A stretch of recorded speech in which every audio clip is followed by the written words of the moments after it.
Hello and welcome to Owen the Town. This is our preview show looking ahead to tomorrow's fixture at Kenilworth Road between Luton and Queen's Park Rangers. I'm joined by Dave. Bataro cannot be with us, but looking ahead to tomorrow's game, we always get excited when we play QPR, but I think we discussed this on Monday night. We haven't beaten them in what feels like forever. So tomorrow, is it finally time to beat QPR? Well, it is finally time to beat them, but listen, you can't dismiss how well they've started the season, and that's the issue we have. I mean, the games have always been tight at times, and especially at our place. However, they've just had the edge over us. It's like our biggest bogey team for a long, long time. We need to put that to bed. We really do need to put that to bed. But it's not going to be easy to do it because they're riding that crest of that wave, and they are, third in the league as we record this. Yeah. So it's a difficult one, isn't it? They've had some really good results this season. They've gone to Sheffield United and won. They've gone to Watford and won. They beat Reading, who have started so well last time out at home. And you just kind of think, you're looking at these fixtures, they're grinding out the results. They're also conceding goals but still winning. And it's kind of like they are going a bit under the radar this season with these results, I feel. But, Queen's Park Rangers have been like that for many a season. They bigged themselves up quite a lot in previous seasons and not done so well. This season, I might be wrong, but I don't know anybody expected them to be where they were or where they are right now. But my problem with it all is that we find it hard to beat them. Why is that? Why do we always find it so difficult? Is it because they rise up to the occasion more than us? Genuinely, I don't know. I just think that, every time, I think there's been a couple of games where they've scored last-minute goals against us and things like that. And, when we've been up their place, we've played really well and not got the rub of the green, but there's got to be a reason. In the same respect, there's teams that have never beaten us, But maybe it's time. Maybe, this is the time where Nathan talks the team up so high because he really wants to beat these people now. And let's hope they do. And last season, in the home game, we did kind of gift them the win, didn't we? It was the penalty, it was the corner, and they released some weird album cover on their social media about it, and they loved that victory last year. Maybe there's part of us this season that will look at that from last season and go, look, we can't let that happen again. We have to give these guys a beat. You often say, does the manager put up a quote in a dressing room or whatever else, or a slide up? And if you look at the thing on Netflix with Arsenal or whatever else, they pulled up a tweet from Ivan Toney, and they put it up. I hope Nathan does the same, because if it motivates the players better, the players know how important it is to win. They know that this is a big game for us, and you get a result against a team in third. It shows your intent, doesn't it?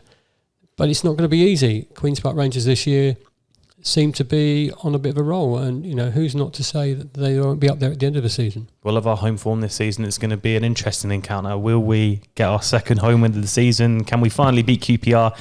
Loads of things to get stuck into, and I'm interested to hear what Loft for Words make of their start to the season, and you caught up with them earlier in the week. We're joined by Clive from Loft for Words. Thanks for coming along and having a chat about the game on Saturday. How's it going at Queen's Park Rangers right now? Yeah, it's going well. It's going well, mate. Thanks for having us on. Didn't have high expectations or hopes at the start of the season. Was actually pretty depressed about the state of the whole place. So really chuffed that it started as well as it has. A little bit surprised and pleasantly surprised at that, I guess. What's changed? Because I sort of think about the end of last season. Probably didn't get where you thought that you. It's deserved the right phrase. What's changed this season? Why are Queen's Park Rangers on fire at the moment? It all comes down to the change of the manager, really. If we take the sort of first half of that question first, about the end of last season, we went the opposite way round to Luton and Huddersfield, obviously, Forest as well, who did the right thing of coming on strong at the end. You end up in the playoffs that way. We sort of went out and set the pace. Which we thought we were going to do. We were very confident going into the season and had a big summer transfer-wise. Started the season great, had finished the previous season brilliantly, had a great pre-season, beat up Man United in pre-season. So optimism was really high, and we got through to the end of January when actually we were starting to ask ourselves whether we might be able to push Bournemouth for second, because they had a bit of a wobble in January. went out and signed a load of players on deadline day in a bit of a panic with Scott Parker. We were unbeaten in January. We had players coming back from AFCON. We were so confident. And the whole thing just fell off a cliff second half of last season. I think we needed 6 wins from our last 18 or 19 games and we would have been in the playoffs. And we basically got 3. We got 4. I think we won on the last day of the Swansea, but by that time it was gone. We only won 3 times. We were abysmal all the way through. We got beat by Peterborough, Barnsley, just fell off a cliff. And it was so weird. They said, well, we've had injuries, what do you expect? But there was way more to it than that. And as the summer sort of went on and Mark Warburton left, things started to crawl out the woodwork, the relationships had fallen apart and all of that. So there was a lot wrong at the end of last season, which is why I wasn't very optimistic about this, because it was a short summer. You're bringing in a rookie manager. Yeah. There was all of those concerns, but Mick Beale's come in and done a great job so far, like spun it all around. No money to spend really in the summer. Has done it with loans and frees because we did all our money last year, and really we're right on the FFP line now until we sell a player for some money again, as we did with Eze, which is how we spent the money last year. So he's up against it. It's his first proper managerial job, but he's just been very, very charismatic and inspirational. You like listening to him speak. Contradicts himself a lot, says one thing one week and then does a different thing the next and whatever. But he just comes across as one of those people at the moment that makes you want to go with him and sit, and it seems to be having that effect on the players as well. Just it's really clicked the last week or so. We look a completely different team to the one that was failing really badly in April. I mean, summed up by the fact that we managed to lose twice in 2 weeks to Sheffield United in April, and they absolutely battered us in the second game. It just men against boys stuff. And then last week we went to Sheffield United. I think they're better this season than they were last, and we won up there last week. So that was a fantastic result for you up there at one. I mean, your last 5 games similar to ours really, with what is it, 4 wins and a draw? Yeah, and a lot of it away from home, which is very unlike us. The Sheffield United one did actually stick out for me because we spoke to Sheffield earlier in the year, and they reckon if you finish above them, you're finishing first. So, you know, they were pretty confident they were going to win. But they've had a couple of poor results, but it's a good place to go and get a result as you did. I watched the Reading game the other night as well. It sounds to me like the whole of the stadium are behind your team right now. You know how it is. It gives them the spur on. Pretty good performance. Who do we need to look out for when you come to Kenilworth Road before we discuss all the relevant history about we find it very difficult to beat you guys, and it really annoys me. Yeah. So, I mean, we've got lots of teams like that. You know, we've been to Nottingham Forest 36 times, like without winning. We finally won. We won there for the first time in a million years. So we've got teams like that. Yeah. The Reading performance last week was actually our worst of the 3. I thought we looked a bit tired there and got through sort of sheer will. Sheffield United, I mean, the centre back they've got is unreal. The Bosnian guy, and he didn't play against us, so there is that caveat.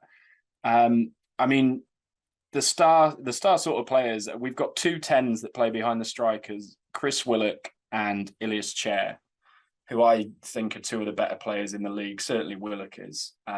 Sadly for us, not for you, Willock's injured, so he won't be playing on Saturday.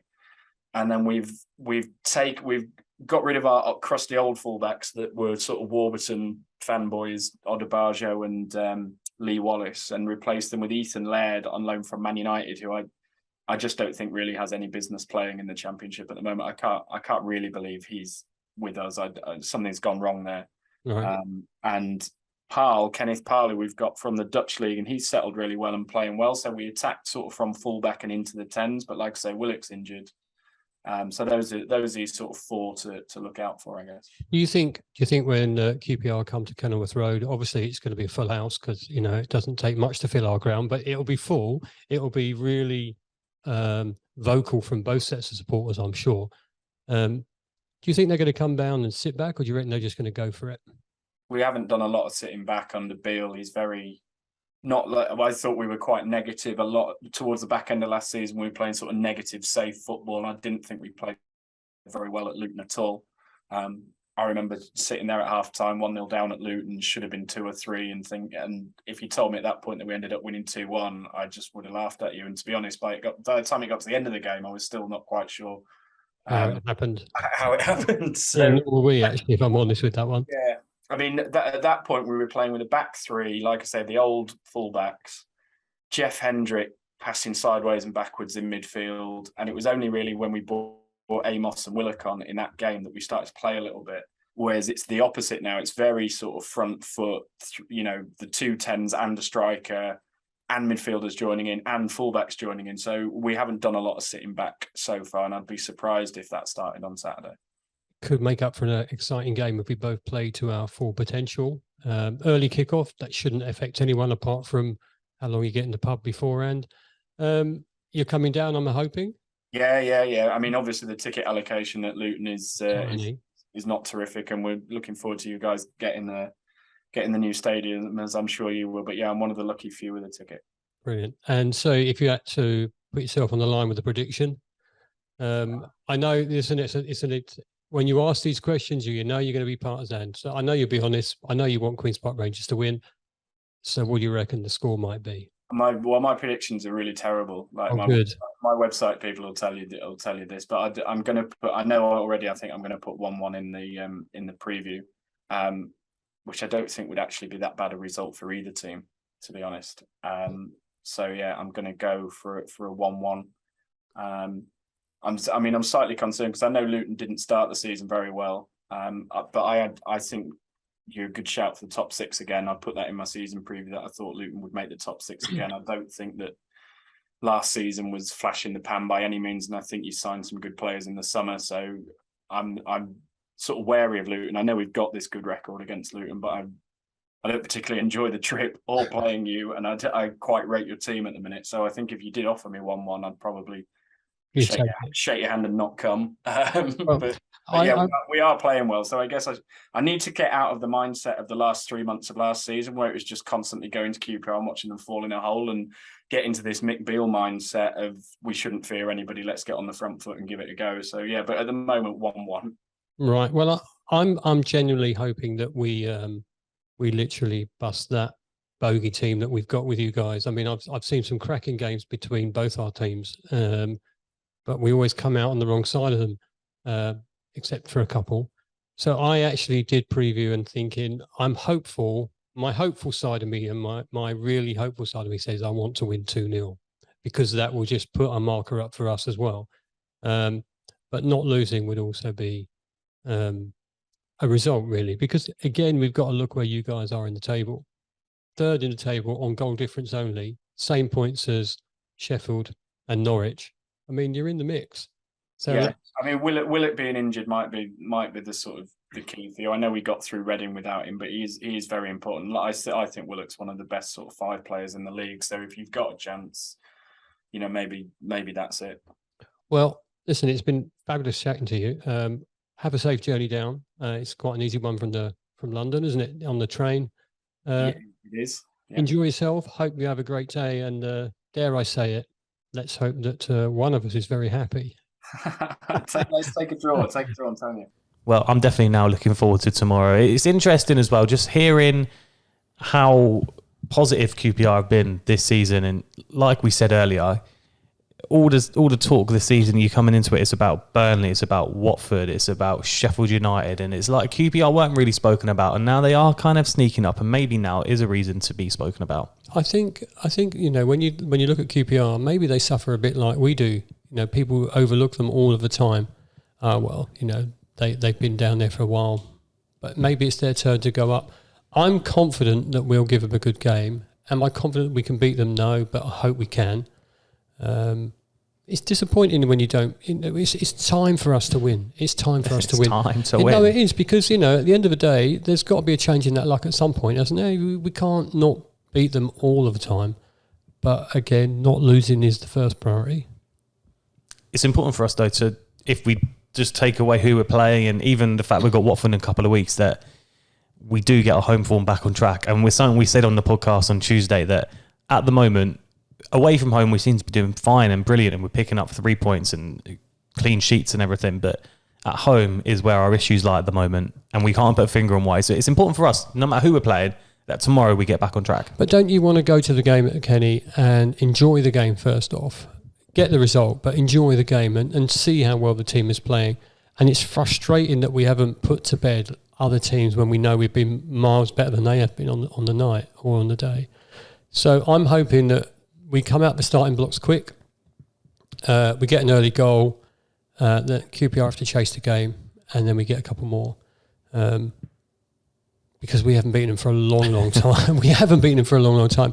My favourite memory of the QPR game, if I may say this, is the first game on plastic at their place, where they expected to beat us that year and we won 2-1. So there's a good trivia quiz, that one as well. It's time for us to win. It's time for us to show the fans how passionate we are, and let's put one over it, please. Score prediction for tomorrow? Oh man, please! I'm going to go for a very bold 2-0 to Luton, with my fingers crossed. I'm going to say we're going to draw 1-1 tomorrow. Oh, don't say that. I feel a draw coming on. I'll take a draw. I don't want a draw, but I'll take a draw. No, I'm going to go for a very ecstatic 2-0. 2-0. Yeah, pick that one out of the net. Otaro says, "Oh, I'm not playing tonight." Otaro will moan when he's here next week, and he's like, "Well, I wasn't here last week, and I would have said that scoreline." But either way, let us know what you think, Luton fans, QPR fans. If you've made it this far, thanks for keeping us on, and let us know what you think is going to happen tomorrow at Kenilworth Road. And yeah, it should be a good game. Rivalries aside, I'm looking forward to it. Well, you say I'm looking forward to it. I'm looking forward to going. It depends how the first 10 minutes goes, really, for me. Yeah, could be an early one home. Isn't it just? Thanks so much for watching. Thanks so much for listening. Let us know below what you think is going to happen at Kenilworth Road tomorrow, and we'll see you next week.